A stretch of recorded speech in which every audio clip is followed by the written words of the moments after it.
Kutokea Arumeru Magharibi, mimi ni mwandishi msomi naitwa Kurumba Lebabas na huu ni Mtanange Majimboni. Bado tunaliangazia jimbo hili la Arumeru Magharibi, na leo hii ni zamu ya wagombea kurejesha fomu.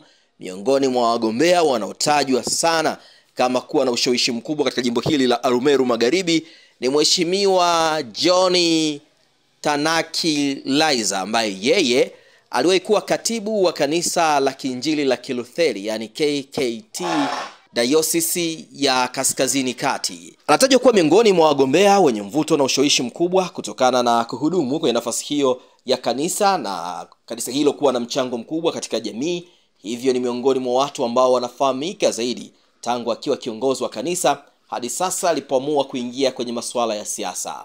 Baada ya kurejesha fomu katika ofisi hizi za CCM wilaya ya Arumeru ili kupata ridhaa ya kuongoza jimbo la Arumeru Magharibi, alizungumza na waandishi wa habari ambao wengi wao walitaka afafanue kauli yake ya kusema kwamba anataka ubunge ili kuigeuza dunia kuifanya kuwa sehemu salama ya kuishi. Naitwa John Langidare Tanaki Liza. Leo nimerudisha fomu za gombea ubunge jimbo la Arumeru Magharibi. Baada ya kuzijaza vizuri na kuzipitia, leo nimezirudisha. Na kama mtakumbuka, nilipokuja kuchukua fomu tarehe ya 28 mwezi wa 6 2025, nilisema kwamba mimi nina ndoto ya kuifanya dunia kuwa sehemu salama ya kila mmoja kuishi. Na ilikwenda kwenye mitandao, mlirusha waandishi wa habari na kulikuwa kuna comment mbalimbali. Mmoja akasema, wewe utawezaje kubadilisha dunia bwana, wewe usitudanganye bwana. Lakini nataka niwaambie, dunia hii inaanzia chini kama nilivyosema. Inaanzia kwenye ngazi ya mtu mmoja mmoja, familia, na ndio maana nilikuja na familia yangu, alafu inakwenda mpaka ngazi ya juu, ndio inakuwa dunia. Kwa hiyo mimi ndoto hiyo nitaifanya kwa kuanzia chini, kwenye kata yangu, kwenye kijiji changu, kwenye familia yangu. Mimi nimekuja na mke wangu. Tutafanya kwenye misikiti yetu, makanisa yetu, kwenye siasa, kwenye nchi yetu tutafanya. Tuifanye dunia sehemu salama ya kila mmoja kupenda kuishi. Lakini pia niongeze kwa kusema, ndugu zangu, nataka niyakumbuke maneno ya Baba Askofu Daktari Solomon Jacob Masangwa, ambaye alikuwa mwajiri wangu. Yeye ndio tulifanya naye kazi nikiwa katibu mkuu wa KKT Diocese ya Kaskazini Kati hapa Arusha. Alipenda kusema, akituhutubia na tukizungumza naye hata kwenye vikao vyetu vya management, anapenda kusema hivi: sisi wote ni wasaidizi wa Mheshimiwa Rais.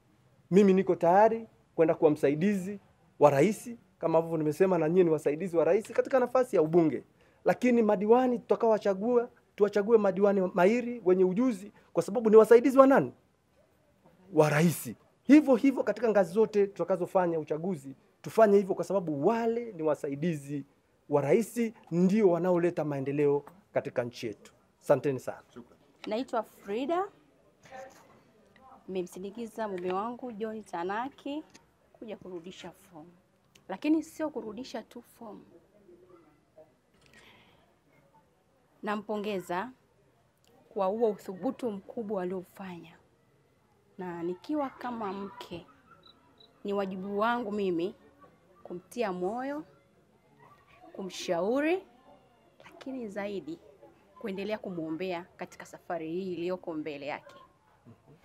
Kuna usemi unasema, ukiona mwanamume amefanikiwa, nyuma kuna mwanamke. Lakini pia hivyo ukiona mwanamke kafanikiwa, nyuma yupo mwanaume. Mheshimiwa John Tanaki Liza anakuwa miongoni mwa wagombea wachache ambao wamerejesha fomu, kukiwa pia kuna wanawake watatu kati ya wale zaidi ya 11 waliochukua fomu, lakini yeye anatajwa kuwa miongoni mwa wagombea wenye ushawishi zaidi, na huenda jina lake likapata nafasi ya kurejea na kwenda kwa wajumbe kutokana na kuwa kada mwaminifu na mtu mwenye siha njema katika jamii. Weka komenti yako hapo chini kistaarabu. Mimi ni mwandishi msomi naitwa Kurumba Lebabas. Hii ni Arusha Kondo Hotel, hoteli ya kisasa iliyopo Kaloleni katikati ya jiji la Arusha. Muonekano wake ni wa meli iliyobeba kila kitu. Namba 1, kuna maduka ya biashara. Namba 2, ofisi za taasisi mbalimbali. Namba 3, ndo hoteli yenyewe sasa. Hapa utahudumiwa na wahudumu nadhifu wenye taaluma na kazi yao. Kwa ajili ya usalama, milango yote inafunguliwa kwa kadi maalum zinazotumia umeme. Ukiwa ndani ya hoteli, unaweza kuona mji wa Arusha vizuri na kupata upepo mwanana kutoka katika vilima vya Mlima Meru. Kuna sehemu tulivu kwa ajili ya kupata chakula kizuri kilichopikwa hapa kutokana na oda yako. Arusha Kondo Hoteli inakukaribisha kuja kupumzika hapa. Kwa mawasiliano zaidi, arushakondohotel@gmail.com. Simu 0747 705 090 na 0676 705 090.